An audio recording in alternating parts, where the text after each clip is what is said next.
el bus tour de Houston con los Houston Police Cadets. Vamos a visitar todas las comunidades aquí en Houston, a ver cómo va todo. Vamos a ver toda la gente de Ciudad de Houston. HPD is working constantly to protect their citizens by not only patrolling the streets, but also through educational programs and community building initiatives. On this channel, we'll keep you informed about those efforts as well as share ways in which you can help us prevent crime.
All right, my name is Officer Jesús Robles, el oficial Robles del Departamento de Policía de Houston del programa de Comunidad de Confianza, y el día de hoy estamos en la Academia de la Policía de Houston en el 17,000 de la Aldin Westfield, y el día de hoy estamos preparándonos para el tour de los cadetes. Los vamos a llevar a diferentes comunidades en la ciudad de Houston, la comunidad de LGBT, la comunidad de los afroamericanos. También vamos a llevarlos a la comunidad de la gente asiática, también de la gente de Surasia, de la comunidad hispana, y los vamos a exponer a las diferentes culturas.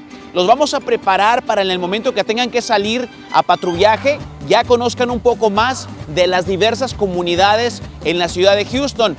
Este programa es el único programa en todo el país, y nosotros en la ciudad de Houston tenemos el privilegio de tenerlo. Aquí están los muchachos, están preparando ahorita el camión, están llenando sus hieleras de aguas, les están poniendo ahí sus bebidas, porque hoy pues espera un día muy caliente y vamos a estar corriendo de lugar a lugar, no vamos a parar. Esto no va a terminar hasta las 4 o 5 de la tarde, y así es como nos estamos preparando el día de hoy con esta clase de los cadetes de la Policía de Houston. Si tú quieres ser un oficial de la Policía de Houston, prepárate, porque nuestro departamento de policía te va a preparar para muchas cosas de diferentes maneras con un programa muy único como este de el Tour. Vamos a conocer nuestra comunidad, así es que ¿me acompañas? Vámonos, recio.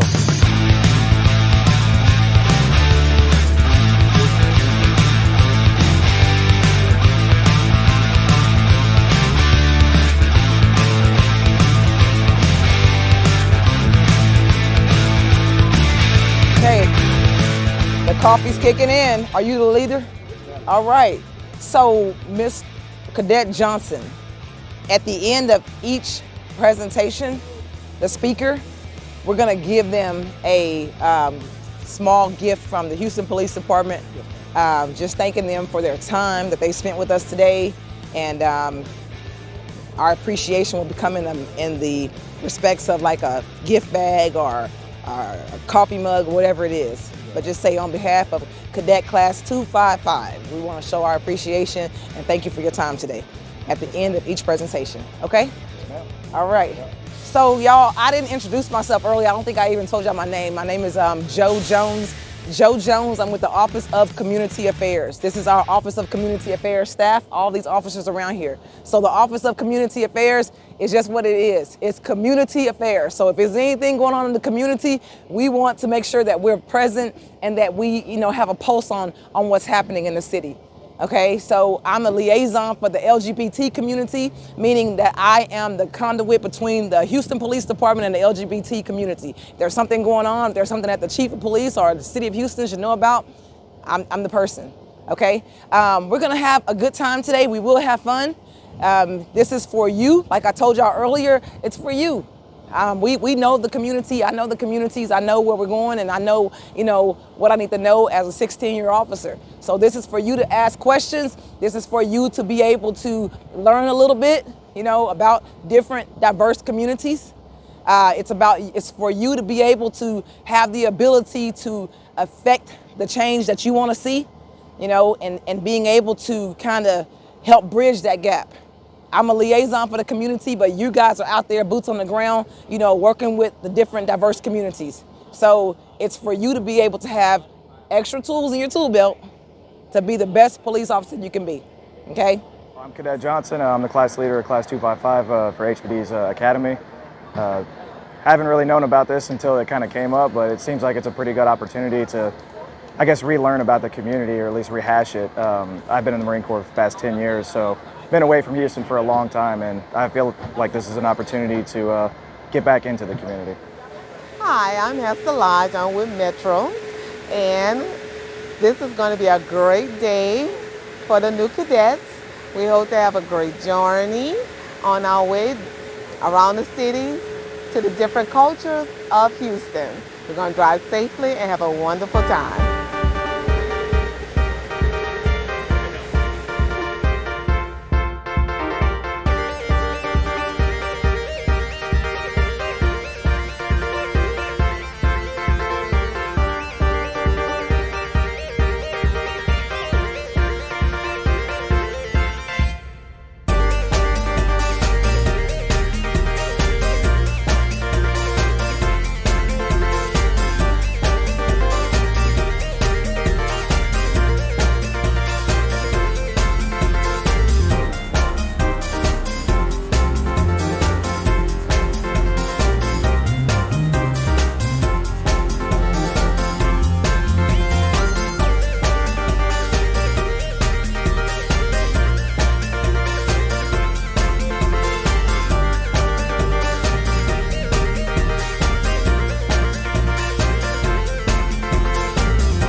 Attention! Dismissed! Class 255, always ready, second to none. Esta mañana comenzamos en el Montrose Center. Este lugar sirve a la comunidad LGBT, QI y más. Aquí estamos en este lugar y vamos a presentarle a los cadetes de la policía de Houston, pues básicamente una de las personas que representa este lugar, que es un lugar sin fines de lucro, ayuda a la comunidad en esta área de la Montrose. El Montrose Center es un lugar seguro para personas de la comunidad de LGBT. Y aquí vamos a comenzar con nuestra visita el día de hoy en este tour de la policía de Houston, el único y primero en la nación que se hace. Así es que vamos a ver lo que están haciendo aquí los cadetes, cómo van subiendo. Bien, a ver, Vázquez, ¿cómo estás? Bien, ¿cómo está? Oye, ¿de dónde eres, Vázquez? De Houston. Houston, ¿y familia? De México. ¿De qué parte? Jalisco. Puro Jalisco. Un grito de Jalisco, ¿te lo sabes? ¿Cómo no vale? ¿Sí, no? No. Ah, bueno. ¿Alguna expectativa que tienes para este tour que estamos haciendo? Nada más aprender más de la cultura de Houston y para estar listos cuando empecemos a trabajar. Muy bien. ¿Alguna esperanza dónde quieres ir a trabajar después de que te recibas de policía? Ojalá en el norte o en el noreste, porque me quedo cerca de la casa. ¿Algo que te motivó y te influenció a entrar a la policía de Houston? ¿Cuál fue tu motivación? Nada más ayudar a la comunidad. Como crecí en una comunidad no de dinero, me gustaría ayudar a la gente que necesita ayuda. Excelente, Vázquez. Pues tienes una clase muy impresionante y me encanta que hablas español. Muy bien, amigos de Comunidad y Confianza, estamos aquí en el centro de Montrose y vamos a entrar a conocer a las dos personas que nos van a dar esta charla. Una de ellas es una persona que pertenece a la comunidad transgénero, se llama Atlantis. Ella trabaja en este centro comunitario y ofrece diferentes recursos para personas que vienen aquí con ciertas preguntas que tienen que ver con la comunidad LGBT. También tendremos a la oficial Barnaby. Ella trabaja aquí, ella es oficial de la policía de Houston y también está trabajando aquí, la van a conocer. Y básicamente hacen los reportes de policía a la comunidad transgénero, a la comunidad LGBT que viene y con toda confianza quiere hacer un reporte sin sentirse como que la están juzgando, sin sentirse como que, no sé, le van a mirar raro o algo así. Entonces, aquí las van a conocer, van a dar una plática, obviamente va a ser en inglés, pero creo que el mensaje tiene que salir de todos modos y hay que poner atención a lo que están diciendo. Espero que entiendan algunas de las cosas que están compartiendo, que son cosas muy reales. Espero que lo disfruten. All right. Morning, class. Try it again. Class 255, good morning. Good morning, ma'am. All right, that's better. As Officer Jones has indicated, my name is Officer Jacqueline Barnaby. I have 30 years on with this police department. I am currently serving here at the Montrose Center under the Office of Community Affairs. My purpose here is to provide members of the LGBTQ+ community with services or access to HPD services. As you all have already been informed, there are members of this community that are grossly underserved, and there are a lot of reasons. Historically, members of this community have basically, essentially, however you want to look at it, been victimized by law enforcement in the past, specifically older members of the LGBTQ+ community. And so one of the efforts or purposes for me being here is to sort of bridge the gap, if you will, between police and this community, and to, in another way, humanize the badge. Because at the end of the day, we're all human beings, and as Officer Jones indicated, everyone deserves to be treated with respect. No one deserves to be mistreated because they're different. Looking across this classroom, you know, each and every one of you are different and individual in your own ways. So much so that members of the LGBTQ+ community are no different.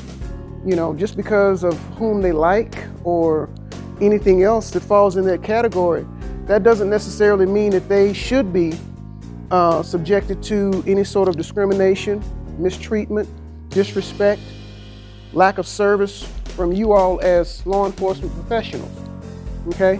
I taught at the police academy for about 15 years. I was a cadet counselor, and after that, the facility closed down. 8 people got transferred, I was number 8. Seniority is a B. But came back as a trainer, worked in a defensive tactics unit for a number of years before going to the admin side. But one of the things that I think I'd have to say that my time at the training academy was probably one of my most rewarding experiences thus far, because it gave me the opportunity to sort of positively impress upon you all in general as cadets how you need to look at this job, okay? One of the best analogies that I like to use when we talk about public service is a simple fact that when you put on these uniforms and you go out and you patrol these streets, while you are there to generate reports, write tickets, knock out accident reports, do those things, you are still there to keep the peace. You are still there to provide victims of the members of the community with police services and make them feel safe and secure in their spaces. And one of the things that I like to remind you all of is that when you go out and serve in these different parts of town, just remember that these could be your relatives, your family members that you are engaging with and speaking to.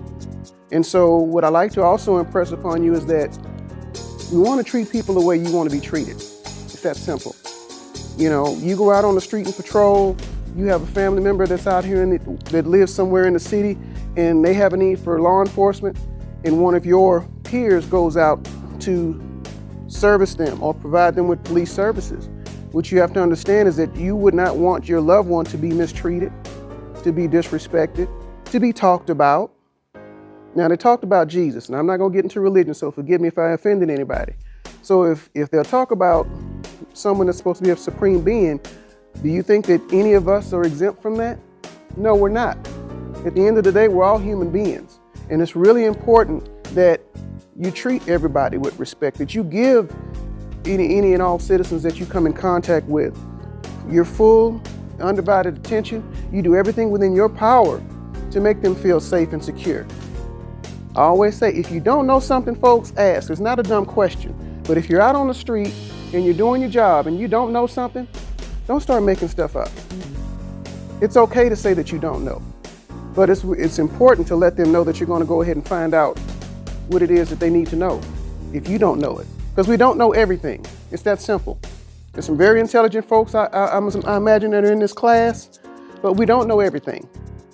And so it's important that we maintain a sense of humility about this job, because it's very easy for this job and the authority and the power that you all are given as peace officers to get away from you.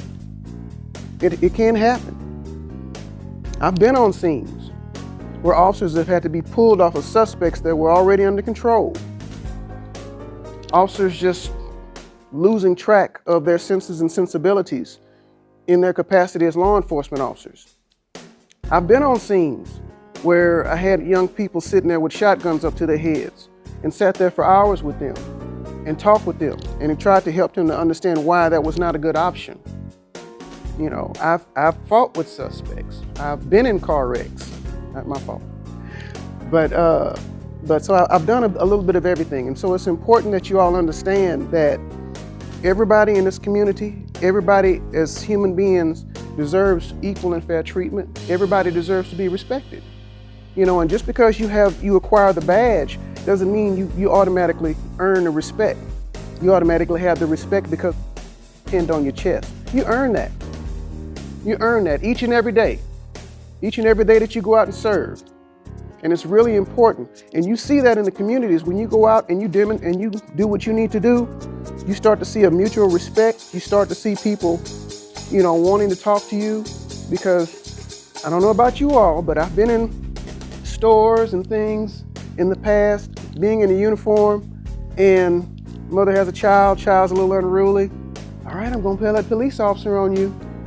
You know, while we understand that what the parents are trying to do, at the end of the day, they're not sending the best message to their child, because we want people to be able to come to us as law enforcement and see us as a safe place, a safe person to interact with, someone that can help them.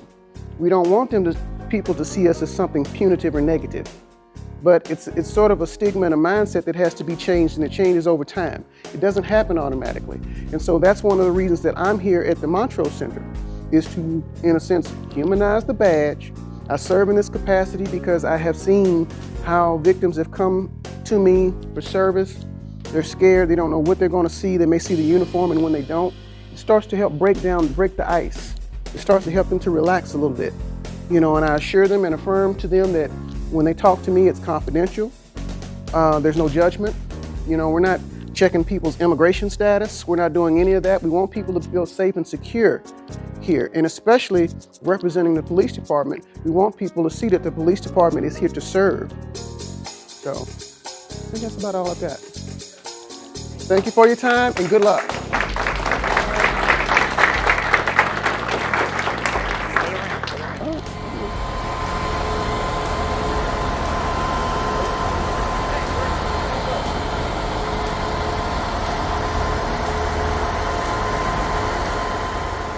Ok, amigos, ¿qué tal? Estamos en el Museo Afroamericano aquí en la ciudad de Houston. Es una biblioteca muy bonita. Hay muchos libros de la historia de esta zona que es el Freedmen's Town. Esta es una de las primeras zonas.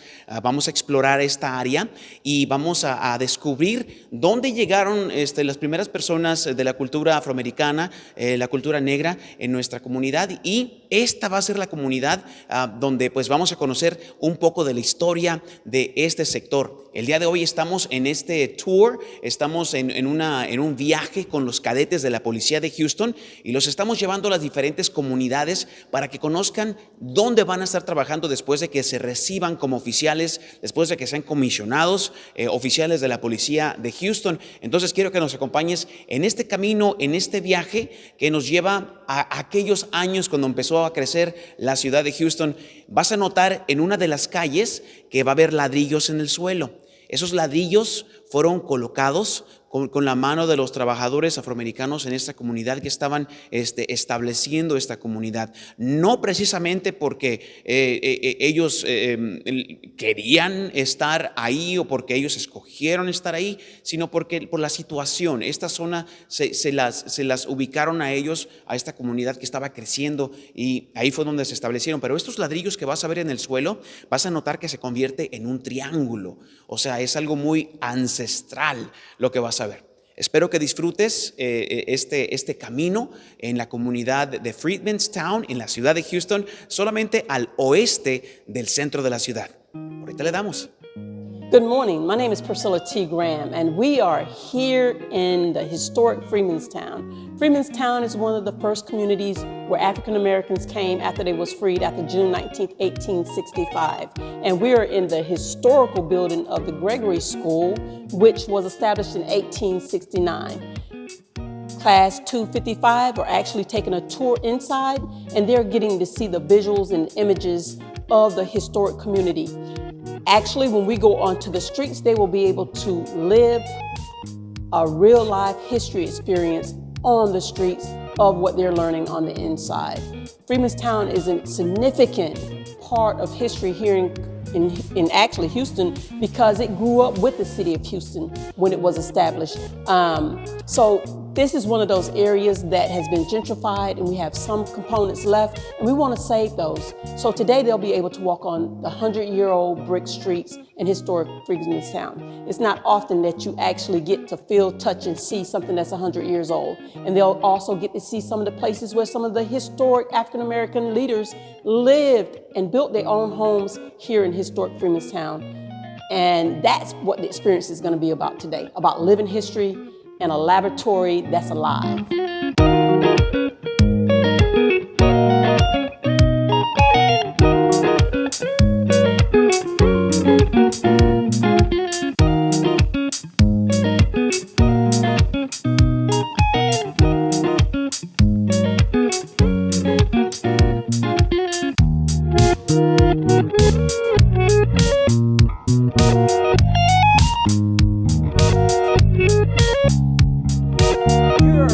Historic Freedmanstown, the place where African Americans settled right after 1865. This is the place that they came. If you look in your front, you'll see the high-rise building that's over there. That is 3rd Cemetery. That's the area where original Freedmanstown, that's where they originally established, is in that area. The 3rd Cemetery, when they built San Felipe Courts, they found 928 bodies.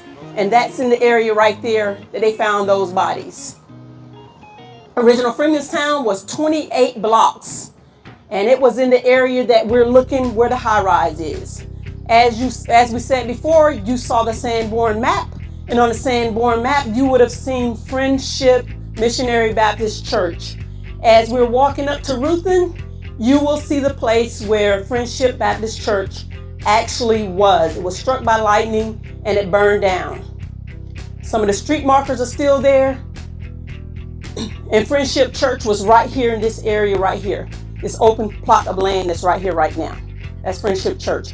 If you look at the markers, the street markers on the curbs, those are historical, 1930. The other street markers right here that you see, those are street markers also before we got the street signs.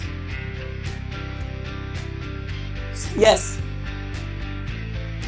Huh? Okay, guys. This is the area that I was just telling you, that's Friendship Baptist Church right here. Okay? I will try to make sure everybody sees.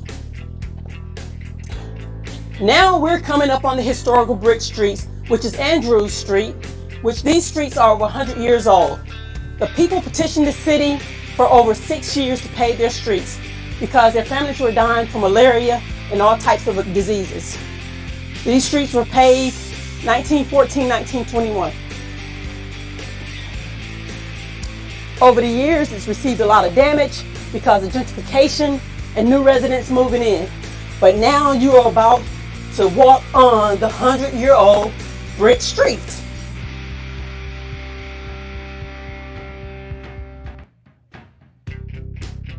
Part of history. So today you are becoming part of history.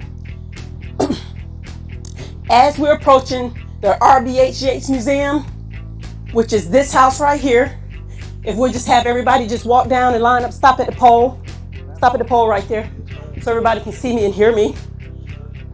And just turn this way once you stop at the pole. So, I think we have everybody almost here. Stop. Okay, this is R.B.H. Yates Museum. Rutherford B.H. Yates actually owned this house. He built it in 1912. He was Reverend Jack Yates' son. And Reverend Jack Yates' homestead was right next over with 1318 Andrews.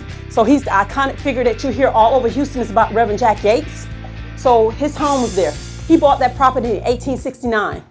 His family in 2022 still owns that property. This property belongs to Yates Museum. The unique thing about this property is that how many people heard of Green Book? Well, there once was a time in history where black people couldn't stay in hotels. They had to stay in their own communities. And that's why this community was established, because this is one of the places that black people could stay in Houston.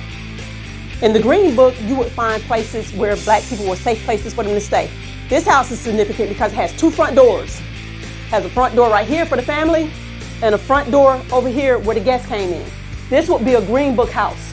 So if you were African American or black or colored and you came to this community and you was looking for a safe place to stay, what you would look for is either a hotel in the community or a place with two front doors. That will let you know that it was a safe place for you to stay.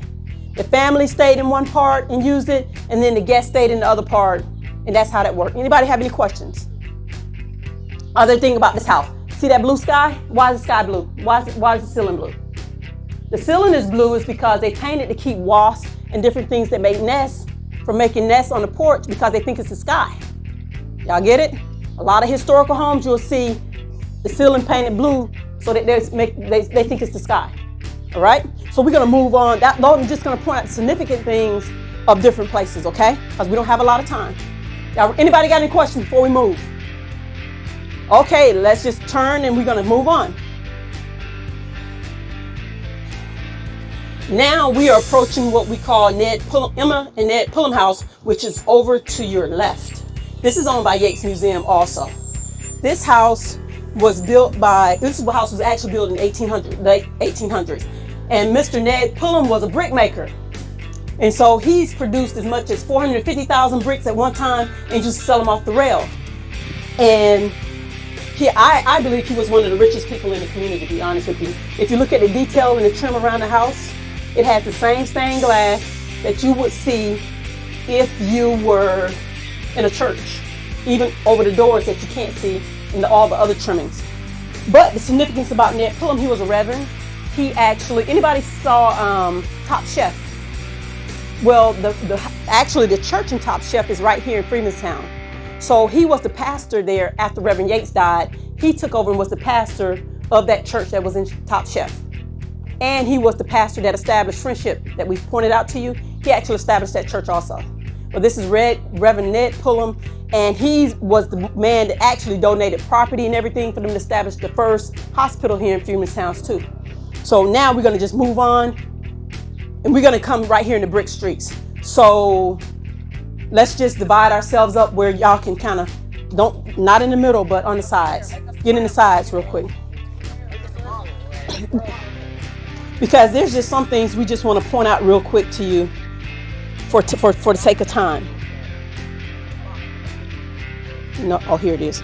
Okay, so now we're here in the historical brick streets. If anybody been watching news and watching anything, you would have seen that we've been out here fighting to save these historical brick streets forever. And that's because the people that laid these bricks were people that established this community. And if you take these bricks up, it would no longer be laid by the people that established this community. It would take away the historical significance. It will be the people that came back and put them down, not the people that originally. So we're in the middle of the brick streets here in historic Freemanstown. This is a crossroads. This is the most spiritual place in the city because this is where our world and the spiritual world meets, okay? So, as you know, my ancestors came from Africa. And a lot of people that look like me, our ancestors came from Africa. But in Africa, you had the Egyptian pyramids. The pyramids has a triangle, has 4 triangles, a base, and it has a center, right? A lot of people think that African Americans lost their culture. They didn't lose their culture.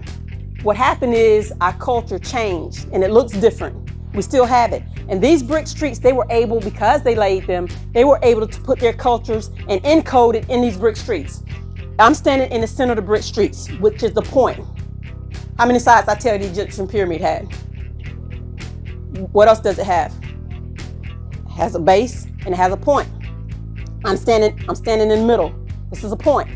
If I turn to the north, which is this way, and from the center, these bricks will branch out into a triangle, and it has a base. If I turn to the south, it will branch out into a triangle and it will have a base.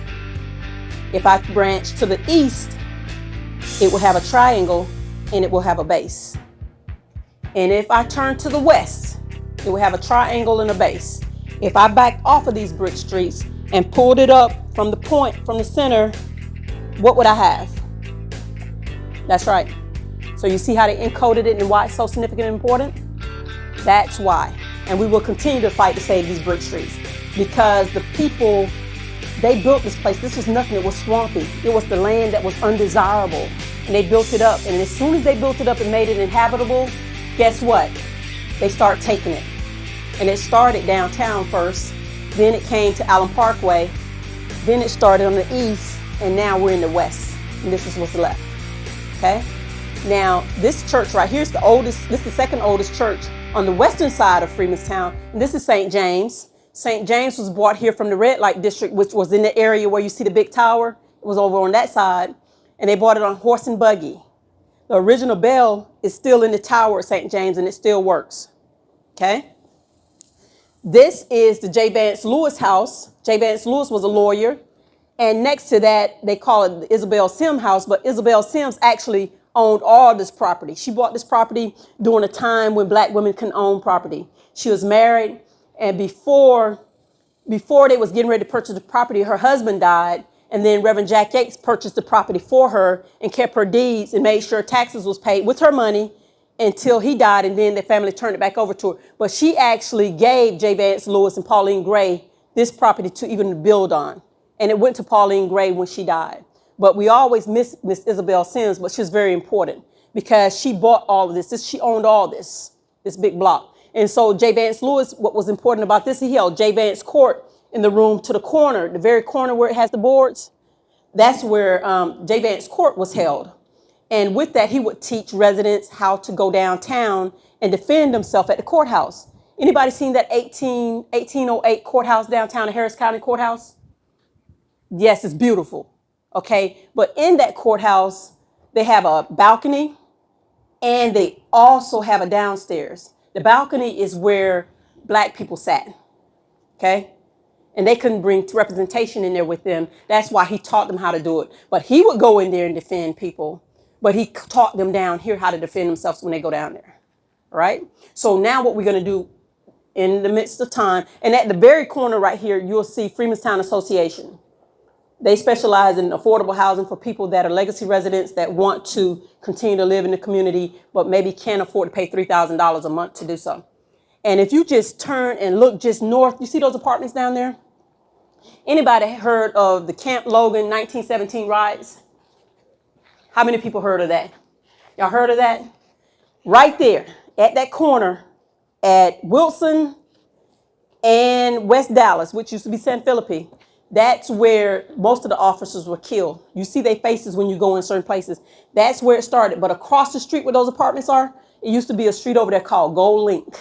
Gold Link is where it all started. It started with an African-American lady that was a mother of 5 kids. Her name was Miss Sarah Travis. Sarah Travis. It started right there. And then it just escalated. And it escalated into this community with them attacking 2 soldiers.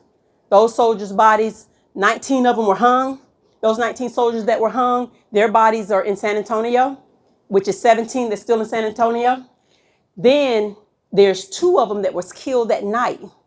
Sergeant Henry and Private Watson, they're in College Park Cemetery, which is right down the street. It took 100 years before we had headstones put on those graves. Okay?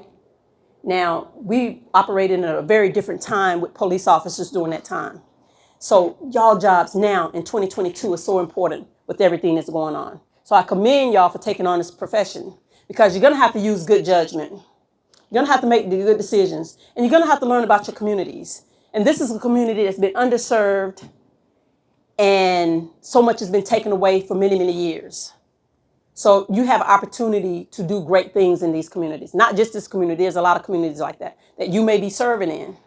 So you are very important to the fabric and the history of this community, how we move forward. Y'all are gonna help us move forward.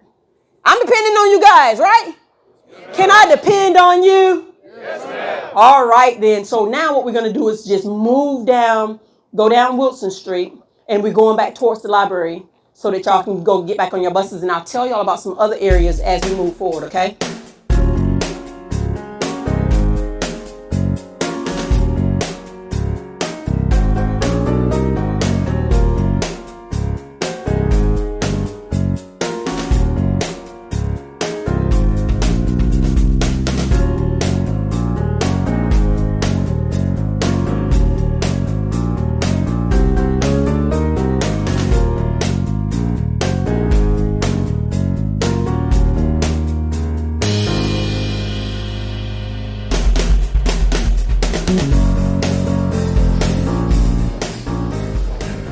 Buenos días, me llamo Oficial Hernández, aquí está Oficial Sánchez, Cani y Jiménez.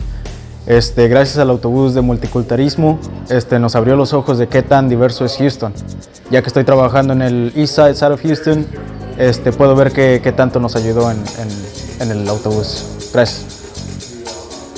I'm Cadet Johnson, class leader, class 255. We just got done with the tours with the LGBTQ community and the African American community, and it's definitely shown me a lot for sure. You know, obviously I'm a Houstonian native here, been around town a lot, but to really get inside of the culture and be able to see those things firsthand up front, it's definitely eye-opening, you know, and so I'm definitely looking forward to the other portions of this tour. Me llamo Eric Romero, estoy aquí en la Academia de Houston de Policía. Y mis padres son de México y de Salvador. Mi madre es de México, Tulancingo Hidalgo, y mi padre es de Salvador, Berlín, Usulután. Ahora estamos en un tour de sabiendo que todas las culturas, cosas así, que es bien, que me gusta mucho a mí. Es interesante aprender de muchas culturas. Y ahorita estamos aquí en el TBH y vamos a saber qué está pasando aquí, a ver la cultura de así. Me gusta mucho. Todo esto es la experiencia que estoy tomando aquí en el tour. Otra vez lo voy a decir que sale bien, es perfecto, es bien aprendiendo estas cosas. La experiencia de academia también me gusta muchísimo. Es difícil, pero es bien sabiendo todo esto, cómo es la ley, cómo trabaja, porque yo quiero ser un buen policía para la gente de Houston. Acompáñame por acá, por favor. Aquí estamos en el TBH, en este lugar, y vamos a saber qué está pasando en la hispana, este lugar. A ver.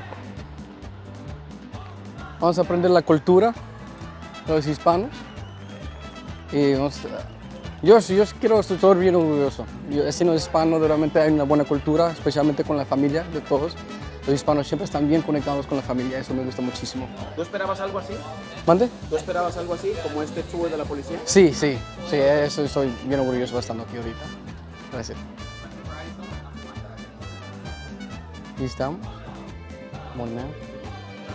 Buenos días a todos en Comunidad de Confianza. Aquí les acompaña el oficial Rafael Pantoja. Estoy con Richard Molina y estamos realizando nuestro tour de autobús con los aspirantes, con los cadets de la Academia de Policía para la clase 255.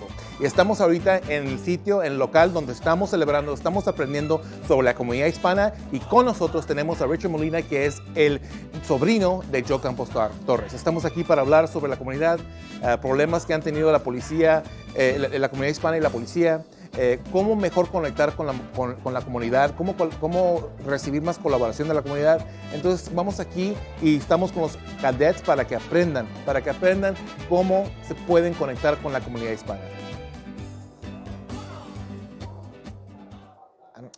Hey there, this is Richard Molina, community activist here in Houston, Texas, also the nephew of Joe Campos Torres. Here today with the Houston Police Department and some of their cadets, kind of sharing the history of my uncle's case and kind of talking about, tough subjects around police brutality and stuff, but creating and kind of opening the space for these dialogues to happen. This is about my fourth or fifth one being able to do this. And, I feel these kinds of interactions are important because a lot of the times we don't have that safe area where it's open for dialogue and it's open for discussion from both sides of the spectrum. I'm very grateful myself to be able to share this experience here with these cadets, and hopefully look forward to doing more in the future. All right, good morning, everybody. Wait a minute, I just saw you on Wednesday, right? That's right. Okay, so I know that we presented several communities on Wednesday. Today, again, we will once again present the Hispanic community, but with a different presenter. I know that Daniel Science spoke to you on Wednesday and briefly mentioned the Joe Campos Torres case. So today we have another presenter. We have Richard Molina, who happens to be the nephew of Joe Campos Torres. So he will give you the raw version, the what happened in that case and how it affected his family, how it affected the Houston community. But more importantly, he's gonna even give you more information on how to better connect with the Hispanic community. So let's give Richard Molina a hand. Thank you, sir. Good morning, class. Good morning, sir. Happy Friday to y'all. Good to be here. Thank you to Officer Pantoa and for having me out with y'all today. I've been fortunate enough to be able to do this about 4 or 5 times to connect with cadets being involved in the work that I do here in Houston. So real quick, so that's great. I didn't know they met with Daniel Sines. Daniel Sines is a great guy. So him and his family do a lot of avocation and stuff within the community in this kind of general area school. So they do really great work and always have been doing great work. So getting to the case of Joe Campos Torres. So Joe Campos Torres was a Mexican-American Army vet. He had just been discharged from the Army and was hanging out in the area kind of not too far from here, Second Ward area. Down the street, it was Cinco de Mayo. He had been out drinking, celebrating kind of by himself throughout that day and ended up towards the end of the night at a local cantina bar down in the neighborhood. And an altercation happened with the staff there, with the bar owner. The police were called. Once the 2 responding officers first showed, there was an altercation between my uncle and them, at which point they tried to subdue him. Fight broke out, backup was called. After some wrestling around, they were able to subdue him and place him into the police car. At which point they drove him down, pretty much coming down this way. If we go down Reynolds here, underneath 59, down Commerce, over by where the jails and courthouses are, there's a secluded area over by Buffalo Bayou that's kind of behind the jails, San Jacinto Bridge, that area, where police were known back in the day to take prisoners, and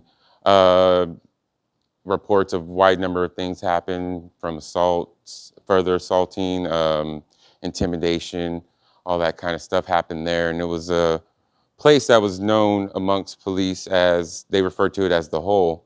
So they took him to the Hole, assaulted him further there. Once they assaulted him further there, they attempted to book him into the jail system, at which point the jailer wouldn't accept him and told the officers that they needed to take him to the hospital because of his injuries. So instead of doing that, they took him back to the Hole, assaulted him further, and essentially threw him into the bayou. That was May 5th, 1977. So his body wasn't recovered until 3 days later, so it had been in the bayou all that time. 3 days later was May 8th. It fell on a Mother's Day that year. So my family and my grandmother were notified on that day. When they were notified of him being recovered, there wasn't really too much to go by. They didn't really know what was happening or what. That's where the 6 officers that were involved, one of which was a rookie officer. He had come from a family of people that worked in the city. His dad was I think a detective with HPD, assistant chief. And so at which point he told his dad, you know, what had happened. And that kind of just broke everything. And as you can imagine, something like that happening outside of who's who, something like that happening to a person is pretty intense and brutal. And the fact that it was members of the Houston Police Department, and the fact that my uncle was a Vietnam veteran, kind of culminated into this nationwide kind of almost an outcry. You know, there was we go back and look at the archives and look at the stuff and the reports and stuff. There was a lot of like national attention amongst not just media and stuff, but officials that were telegramming into Houston, kind of just trying to see what had happened here. Now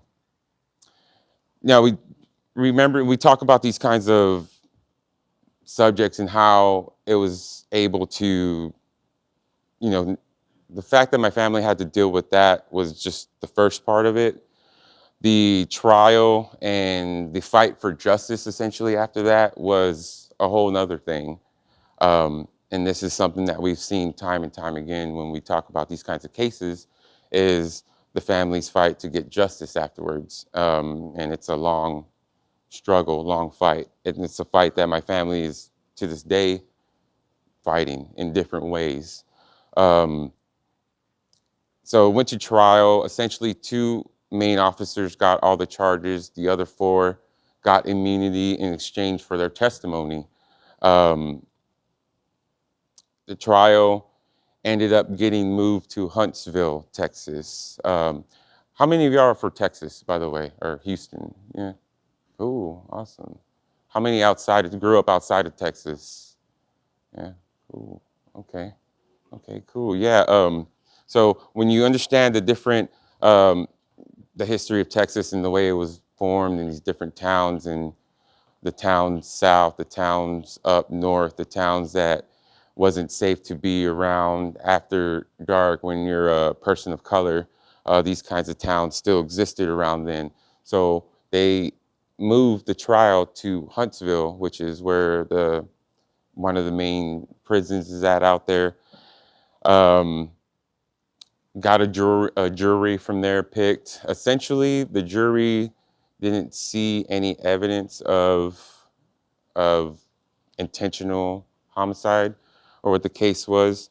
They did get a charge of negligent homicide, if I'm not mistaken. And they were punished with a year of probation and a $1 fine. And this was maybe about 8 months after the incident or something of this first initial trial. That obviously didn't sit well with the community at the time.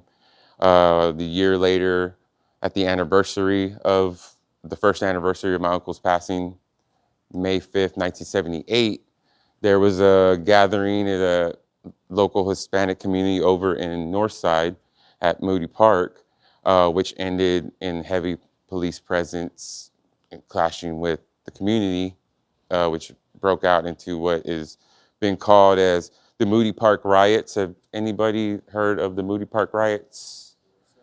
Yeah, and when you look at the footage and destruction of property, the fires, the violence that was going on, the number of youth and stuff that was arrested that night. Some people look back at that and refer to it as an uprising. They refer to it as a community coming together and kind of trying to use a common voice.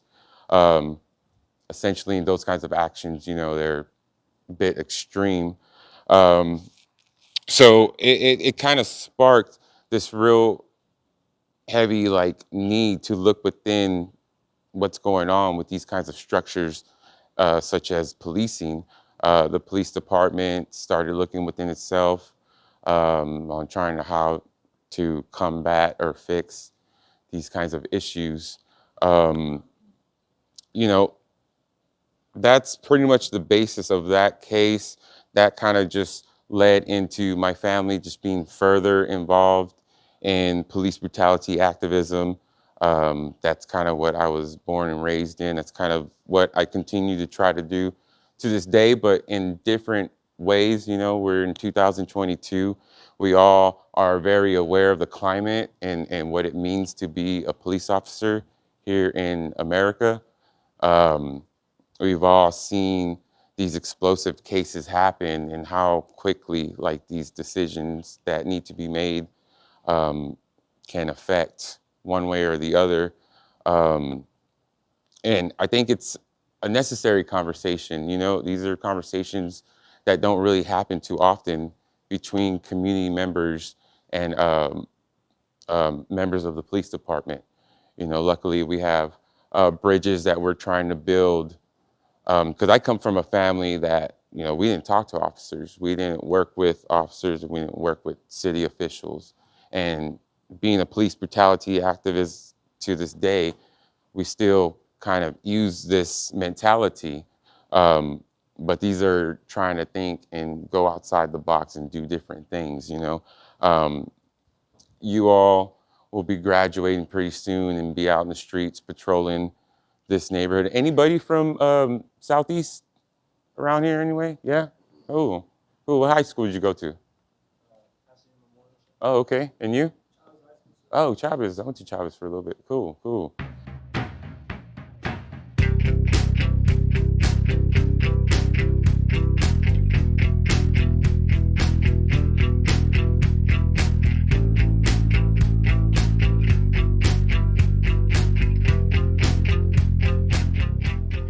Yeah, I'm Cadet Johnson, man. I'm the class leader for this crew right here, class 255. Cool. And, just on behalf of them, just want to personally thank you for telling your uncle's story, your story, and just want to say best of luck.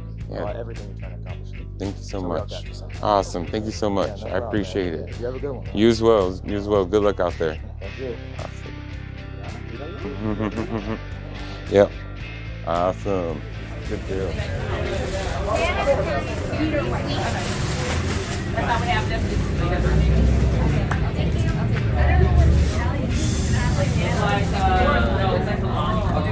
Good morning, my name is Brenda. I'm here with the Houston Police Credit Union. We are here providing subway to the cadets. So we're here supporting the diversity tour, and good luck to the upcoming cadets at graduation.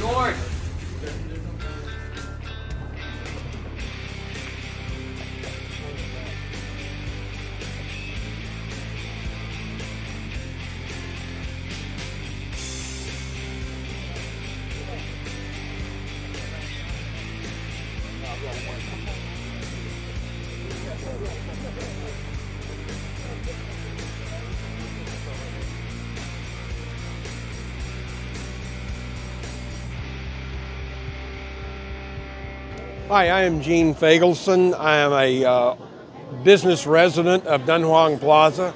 I've been here for 15 years, and our purpose here today is to introduce our cadet class to the Asian culture. We're just getting a brief overview of what goes on in our community, in our shopping center, in the entire Asian culture. We cover Vietnamese, Chinese, Korean, Japanese, Cambodian, Thai, Singapore. We cover all the different areas. But we're here for training for the cadets. I've been doing this for many, many years, both HPD, Sheriff Department, constables, and federal officers as well. So we want to be here for you. Thank you very much for coming out to visit us. For 15 years. You can see I'm an Asian. I'm actually a Vietnam veteran, and I work in the Asian community. I'm certified by the federal courts and state courts as an Asian cultural expert. That's why they have me out here. I work in this area. I do mediation in Mandarin and Vietnamese. I speak a little bit, but not a whole lot. Yo hablo español poquito. Okay, I'm still learning English after 70 plus years. But this is kind of the center of Chinatown. Now, going on about 6 miles out to Highway 6 and a little past is Asia Town, which has a very large concentration of Vietnamese and Korean. In this shopping center, we have a mixture. Chinese, and Chinese, when you say Chinese, it means several different cultures. We have Southern Chinese, we have Northern Chinese, we have Fujian Province, which is right across from Taiwan. Taiwan is another story altogether. The people that settled in Taiwan in 1948, 1949 came from mainland China, mainly from Fujian Province, which is the far eastern province of China. These people were more wealthy and highly educated. They brought their universities from mainland China to Taiwan. Taiwan is a separate, we can't call it a nation because it's not recognized by the United Nations, but it's an enclave of people from mainland China. They speak primarily Mandarin, but there are 151 different dialects of Chinese. Northern Chinese is primarily Mandarin, Southern Chinese is primarily Cantonese. You're familiar with Hong Kong and Singapore and Shenzhen, which is one of the biggest industrial centers in the world. Almost every computer, most of your cell phones were made in Shenzhen, China, which is just on the mainland from Hong Kong. Shenzhen, China has the largest industrial complex in the world, bigger than our own energy corridor here and whatever. But many of the people came here from mainland China, came from Taiwan, came from Vietnam, came from Cambodia, came from Korea, came from Japan, all over. And we have a mix of Asian cultures here, which we try to understand. We want you here to understand our Asian cultures. Our Asian cultures are different. Religion is different, the emotional impact is different. They have a concept called filial piety. Filial piety, defined in the Latin, is respect for your elders, your ancestors. If you ever go to a Buddhist temple, in almost every place you will see a small shrine with photographs. And you need to go to, we have 28 Buddhist temples in this area. And there's some in northwest Houston, some in southeast Houston. They're all over, but this is the largest concentration. Buddhist temples have shrines to their ancestors. It could be their parents, grandparents, great-grandparents, and as far back as they have records of. Filial piety means they respect their parents. You will find with the younger Asian community, they have a special affinity for their parents. They may call mama, mama, as we would say it in English or in Spanish, but they have a different terminology for it in various Asian cultures. We respect that. We understand that. You're going to find in most of the restaurants in here are family-owned restaurants where they work in maybe 3 generations. And a couple of places I have seen 4 generations, great-grandparents working in the restaurant who are still alive, who have still survived from the mainland, from wherever they came from. Do you have any questions about what I have said? I've thrown a lot at you at once. It's only taken me 70 years to learn all this stuff. Growing up in East Texas, in Beaumont, in China, Texas, where I was raised, I had a Japanese girlfriend and I was early acculturated with the Asian culture. I learned how to use chopsticks when I was 13 years old. And it's not that complicated. Chopsticks is a thousands of year old system of eating. I'm very comfortable with it, and you should be comfortable too. in this particular center, Dunhuang Plaza, and you will see there's centers all up and down here. We have Bel Air Food Street, which is fairly new. We have a new Bel Air Food Street going in next year, a total new restaurant after restaurant after restaurant. And they may be the same kind of restaurant side by side, and they all survive for the most part. Not always, but most of them will survive. We have 161 retail units in the Dunhuang Plaza Shopping Center. 161. Most of them are restaurants. Over 140 are restaurants of a different sort or another. Some have changed hands, some have changed names, but we have a varied display of restaurants. I was the very first business here, and before this center was built, in this center we were just the grocery store here, which is now GW Supermarket, used to be Dunhuang Supermarket, and that building up there up front, which was the very first building. My office is upstairs. I run a real estate office. It's a combination real estate. We have a law office embedded within us, and we have a mediation service where we resolve financial disputes.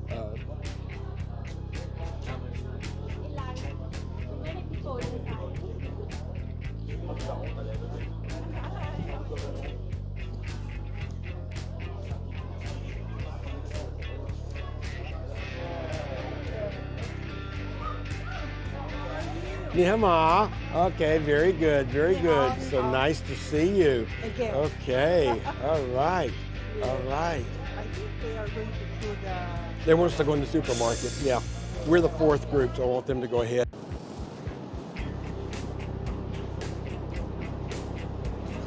We want you to cool off.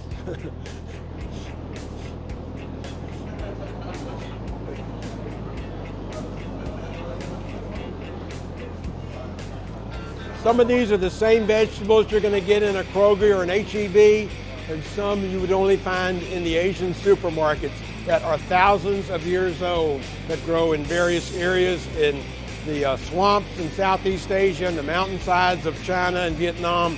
But they are some exotic vegetables that we are developing to grow in Southeast Texas. Take a look. Take a look at the dragon fruit.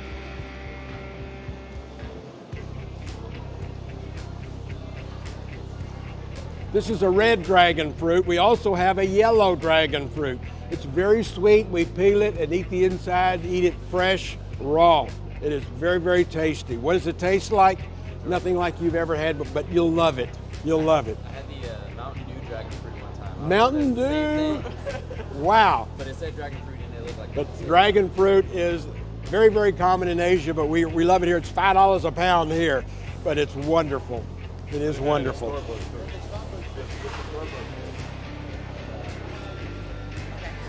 Buenas, soy Cadete García. Buenas, soy Cadete Pavón. Cadete Cisneros. Estamos aquí representando a la clase de 255 de la Policía de Houston. Estamos aquí en la comunidad asiática y estamos básicamente aprendiendo de todas las comidas, como la comunidad, lo que ellos significan, y estamos aquí para ayudarles. ¿Qué piensas? Es una experiencia linda, es algo básicamente nuevo para mí y estoy aquí para aprender lo más que pueda. A ver, oficial Jones, nos va a ayudar, oficial Jones. Ok, so, estamos en la comunidad asiática y tenemos a los cadetes de la policía de Houston en este tour, en esta visita. El día de hoy, ahorita visitamos un lugar de Asia y básicamente conocemos sobre la cultura de Asia, la comida, cómo la gente, cómo puedes comunicarte con ellos. Y cuando te prepares a salir a la calle, tú estabas expuesta antes a este tipo de cultura, lo mirabas de lejitos, te daba miedo o te sientes cómoda ahora que vienes a un lugar como este, o ya habías venido a un lugar como este antes? He venido a un lugar como este, pero no he agarrado la educación como la estoy agarrando hoy. So, estoy dispuesta a aprender más. Me gusta la comida, de diferentes comidas, es algo bonito. Gracias, García. Por acá, Pavón, ¿qué dice? Yo creo que la experiencia es algo bueno para nosotros, aprender de la cultura diferente, especialmente la cultura asiática, y creo que esto me va a sentir mejor cuando vaya para la calle y cuando comunique con ellos. Muy bien. Y Chávez, ¿cómo te sientes visitar la comunidad asiática? La comunidad asiática es muy única, es muy bonita y Yo no sabía nada de esto antes de venir aquí. Miré que estabas viendo los pescaditos, como que quieres comerte una rana que está de aquel lado. Mira esta rana panzona, ¿vale? ¿Sí o no? Sí, yo me la comiera cualquier día de la semana. ¿Ya viste la ranota que está acá? Sí, claro. ¿Sí o no? ¿A poco no se antoja un sandwichito? No, le tenía miedo a ella. Mira el zapote. ¿Qué piensas del sapo? Vemos un maravilloso sapo, aquí está, mire, para hacerle un sandwichito. ¡Qué barbaridad! No, quítanme de aquí.